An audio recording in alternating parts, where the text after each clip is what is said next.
Chega junho e Lisboa... Lisboa se transforma.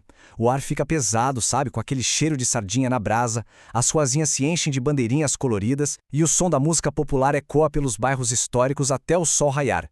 É uma verdadeira explosão para os sentidos, uma festa que toma conta da cidade inteira.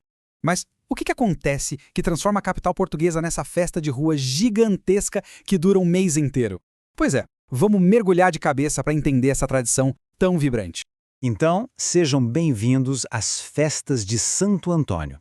É aqui que a cidade celebra o seu santo mais querido, numa mistura fascinante de devoção religiosa com uma cultura de rua que, olha, é contagiante. É onde o sagrado e o profano simplesmente dançam juntos. E para a gente entender de verdade a alma dessa festa, por onde a gente começa? Pelo paladar, é claro. O coração que pulsa na celebração está todo no sabor dos arraiais. E o que é um arraial, afinal? Imagina só. Uma festa de rua a céu aberto, com muita comida, música e dança, que surge quase do nada nos bairros históricos. É como se a casa das pessoas se estendesse para a rua e todo mundo se encontrasse ali para festejar junto. E aqui está ela, a estrela sem discussão da festa, a sardinha assada. O cheiro dela na brasa, no carvão, é basicamente o perfume oficial de Lisboa em junho. Não tem erro. E o jeito de comer é o mais tradicional possível, servida numa fatia de pão para que o pão absorva toda aquela gordura e aquele sabor delicioso. E essa simplicidade toda não é de hoje não. O Sr. Henrique Pato, um morador de Lisboa que nasceu em 1932, descreveu a cena da juventude dele assim. Punham a sardinha em cima do pão, bebiam e depois iam-se embora. É um ritual que passa de geração em geração, focado no que realmente importa. Mas a festa não vive só de sardinha. Tem outras estrelas da comida de rua. A bifana, que é aquele sanduíche de porco suculento marinado no alho. O caldo verde, aquela sopa que abraça gente de batata e couve. E, claro, o pão com chouriço sempre assado na hora. São comidas simples, sabe? Perfeitas para comer em pé, no meio da muvuca. E para acompanhar tudo isso, claro que tem uma imperial, que é como se pede um chopp em Lisboa, ou um copo de vinho, e, para os mais corajosos, uma dose de ginginha, que é o licor de cereja de lá. É o combustível que mantém a festa rolando noite adentro. Bom, de estômago feliz, é hora de alimentar os outros sentidos. Vamos agora mergulhar nos espetáculos que tomam conta das ruas. A música, a dança e todas as tradições que fazem dessa festa uma experiência, assim, inesquecível.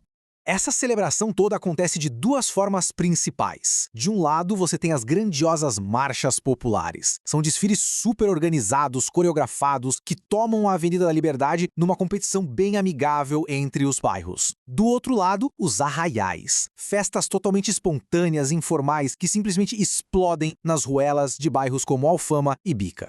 E tem outra tradição que é um charme, o manjerico. É um vasinho de manjericão, conhecido como a erva dos namorados. Durante as festas é costume dar um manjerico de presente com um poeminha popular, uma quadra, como um sinal de carinho. Essa poesia toda da festa foi capturada de um jeito brilhante pelo grande poeta Fernando Pessoa, que, olha que curioso, nasceu justamente no dia de Santo Antônio.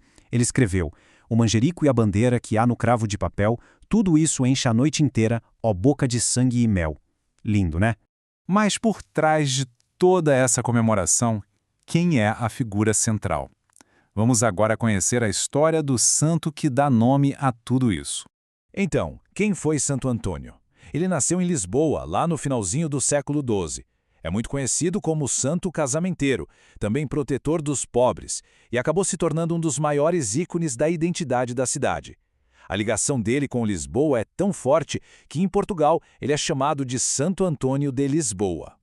É muito legal ver como a festa foi mudando ao longo dos séculos. Começou, claro, com o nascimento do santo, mas foi no século XX que ela ganhou a cara que a gente conhece hoje. Em 1932, a gente viu as primeiras marchas populares. Em 1958, surgiram os casamentos de Santo Antônio. E, acredite se quiser, foi só nos anos 60 que a sardinha assada se firmou como prato principal da festa. Então, depois de provar a comida, ouvir a música e conhecer a história, o que tudo isso quer dizer?